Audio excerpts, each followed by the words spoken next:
Hello students, yesterday we have seen that is the similarity, and we have seen that is the area in the proportion in the last video, last lecture. Today we are going to see some of the examples from the 1.1 exercise 1.1 exercise 1.1 मधील काही examples आज आपण पाहणार आहोत.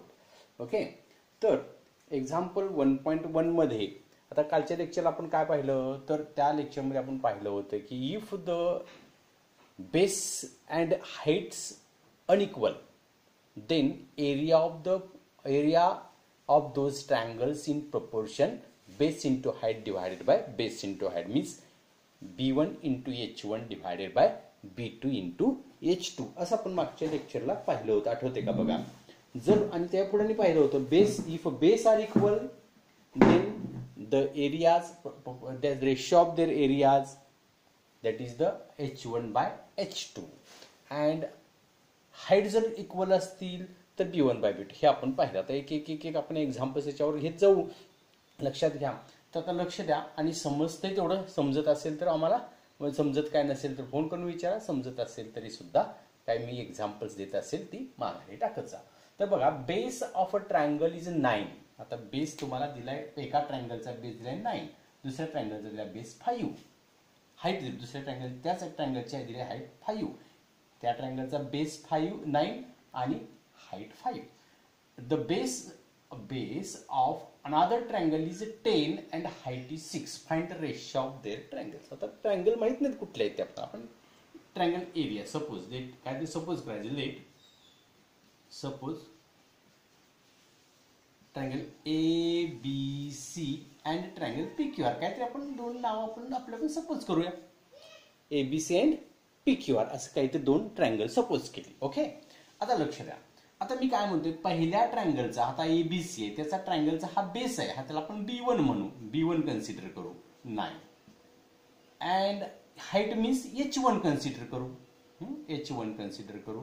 पहिल्याचा म्हणून first ट्रायंगलचा base म्हणून B1 आणि first ट्रायंगलचा height म्हणून h1. आता सेकंड ट्रायंगलचा काय आहे बघा बरं, हा बेस आहे म्हणजे B2 10 आहे आणि h2 काय झाला 6 आहे. बघा, आता तुमच्या लक्षात आलं असेल बेस सेम आहे का नाही. आता आपण कालच्या पहिल्या लेक्चरमध्ये लक्षात घ्या, एकदाच व्हिडिओ बघायचा नाही, दोनदा तीनदा व्हिडिओ पाहायचा, तर तो चांगला लक्षात आणि कधीही विसरणार नाही. आता पहिली गोष्ट म्हणजे आता ग्रॅव्हिटी, मी परवा मेसेज टाकलेला आहे, ग्रॅव्हिटेशनचे सगळे व्हिडिओ बघून काढा. तुम्हाला मी टेस्ट रविवारी त्याच्यावर टाकणार आहे, त्यामुळे सगळ्यांनी ते स्टडी करा. आता आपण आपल्या अभ्यासाकडे जाऊ. बघा, तर पहिल्या ट्रायंगलचा बेस आहे 9, दुसऱ्या ट्रायंगलचा बेस आहे 10, पहिल्या ट्रायंगलचा हाईट आहे 5, दुसऱ्या ट्रायंगलची हाईट आहे 6. सेम आहे का सांगा. बेस सेम आहे नाही, बेस हाईट सेम आहे नाही, म्हणजे base and height are unequal. Base and heights are unequal. Equal आहे का नाहीये. म्हणजे कालच्या आपण जे स्टडी केलं त्यातला पहिला पॉइंट, पहिली प्रॉपर्टी आपण, काल किती प्रॉपर्टी आपण पाहिल्या, 4 प्रॉपर्टी पाहिल्यात. त्यातली पहिली प्रॉपर्टी काय आहे, तर ती पहिली प्रॉपर्टी बघा, बेस अनइक्वलची area of triangle ABC divided by area of triangle PQR equal to, त्याला आपण B1 into H1 divided by B2 into H2 असं आपण नाव दिलेलं आहे. आठवते का बघा, base into height divided by base into height. Okay, correct बा. आणि मग म्हणजे अनइक्वल आहेत म्हणून, जर का हे इक्वल असेल तर हे कॅन्सल केलं असतं, हे डिवाइड. हाईट इक्वल असेल तर हे कॅन्सल केलं असतं, म्हणजे त्या पद्धतीने पुढे एक्झाम्पल पाहणार आहोत. आता आपण लक्षात घ्या, base into height, base into height. आता व्हॅल्यू ठेवायच्या, B1 into H1 9 into 5 divided by 10 into 6.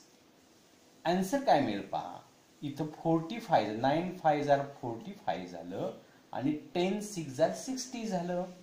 9 5 45 आणि 10 60 झालं बघा. आणि भाग लावायचा, 15चा पाडा बसतो बघा, 15 त्रिक 45 आणि 15 चौक 60 हे त्याचा आन्सर पहा. त्या एक्झाम्पलचं तुम्हाला 1 मार्क्सला किंवा 2 मार्क्सला एक्झाम्पल विचारतात. समजलं. आता याच्यावर मी काही एक्झाम्पल्स घेतो. हे पहिलं एक्झाम्पल आहे 1.1 मधलं. आता मी एकाच एक्झाम्पल घेऊन थांबणार नाही, थोडी जास्त एक्झाम्पल्स घेऊ याच्यावर. आता बघा क्वेश्चन असाच, फक्त क्वेश्चन बदलतो. Base of a right angle, base of a triangle is 10 and 7.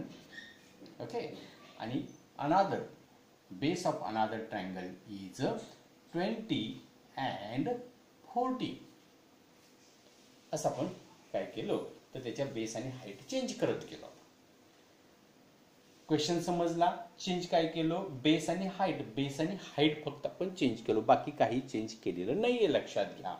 मग मी आता तुम्हाला आन्सर काय, let suppose triangle ABC and PQR, 2 triangles. Okay, तर B1 इज 10. B1 काय आहे तुमच्याकडे 10. H1 काय आहे तुमच्याकडे 7.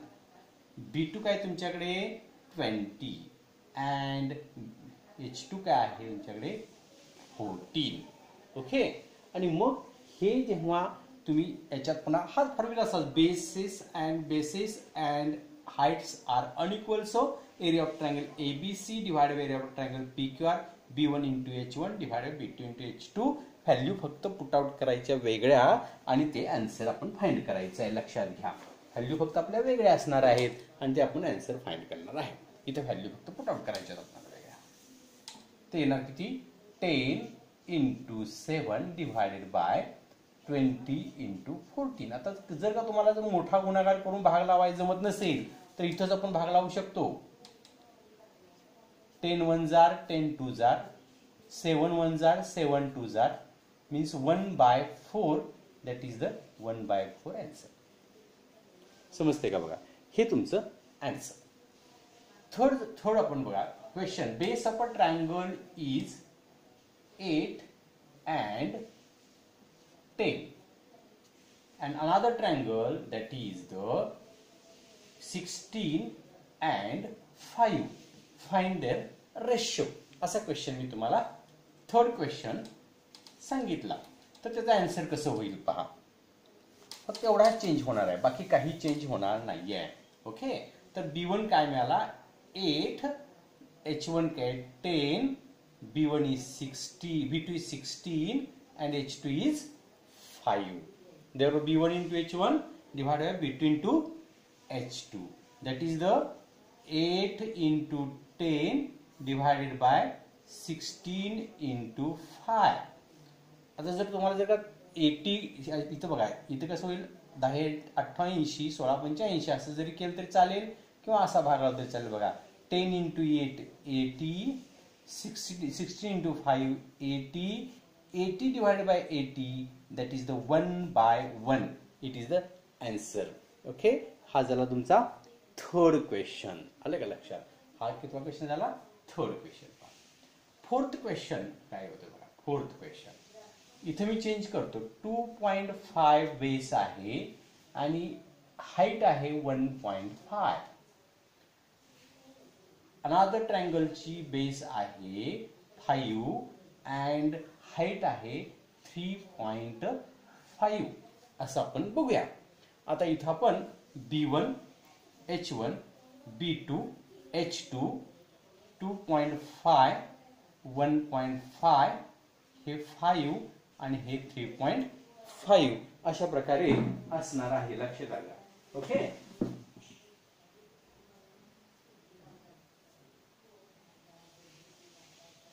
आणि मग ते आपण काय करणार आहे, त्यात व्हॅल्यू तिथं फक्त पुट आउट करायच्या. चेंज झालेल्या व्हॅल्यू फक्त पुट आउट करायच्या, बाकी काय नाही. बघा हे पाहिजे बघा, हे 2.5 पॉईंटचं एक्झाम्पल आलं बघा. हे 1.5 डिवायडेड बाय 5 into 3.5. हे बघा B1 H1 आणि B2 H2 असं व्यवस्थित मांडलं की लक्षात ठेवा, आहे तसं मांडायचं, आहे तसं मांडायचं.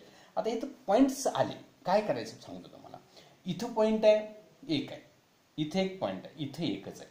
इथल्या पॉईंटला इथला पॉईंट कट होतो, निघून जातात. पण इथला पॉईंट काढवायचा असेल इथे 0 द्यायची, म्हणजे हे 25 होणार, हे 15 होणार. म्हणजे वर किती पॉईंट कट केले, 2 पॉईंट्स डेसिमल पॉईंट घालवून टाकले. इथं एक त्या बदली एकाला एक म्हणजे ह्या बदलीला हा बदली कॅन्सल झाला. This decimal point this decimal point neglected or cancelled. आणि हा डेसिमल पॉईंट काय झाला तर काढून टाकल्यामुळे इथं मी 50 करणार आहे. लक्षात घ्या, सोपं असतं. वर काय येतो, वर 2 डेसिमल पॉईंट आहेत म्हणजे डेसिमल पॉईंटचा अर्थ मराठीमध्ये दशांश अपूर्णांक. 2 दशांश अपूर्णांक आहेत, खाली किती आहेत, एकच आहेत. एकाला एक कॅन्सल झाला म्हणजे 15 आणि 35 ते निघून गेले. आता इथला निघून जाण्यासाठी इथं खाली 0 द्यायचं, हे तुम्हाला माहितीच आहे. इथं भाग लावू शकता तुम्ही, 25 एके 25, 25 दोन्ही 50 असं सुद्धा करू शकता, सोपं पडतं. आणि 5 त्रिक 15, 5 सत्ते 35 आणि मग आन्सर तुमचं आलं 3/14 हे आन्सर आलं. अलग लक्षात. अशा पद्धतीनं हा एक पॉईंट कधी तुमचा बेस आणि हाईट जर वेगळी असेल तर. ओके, आता तुम्हाला मी होमवर्क या पॉईंटवरची होमवर्क 2 देतो. यातच मी फक्त ऍडजस्ट करून देतो. तुम्ही काय करायचं, व्हिडिओ बघायचा आणि ते एक्झाम्पल सॉल्व्ह करून पाठवायची. हे आहे 1.6, हे आहे 0.5, इथं आहे 3.5 आणि इथं आहे 1.5.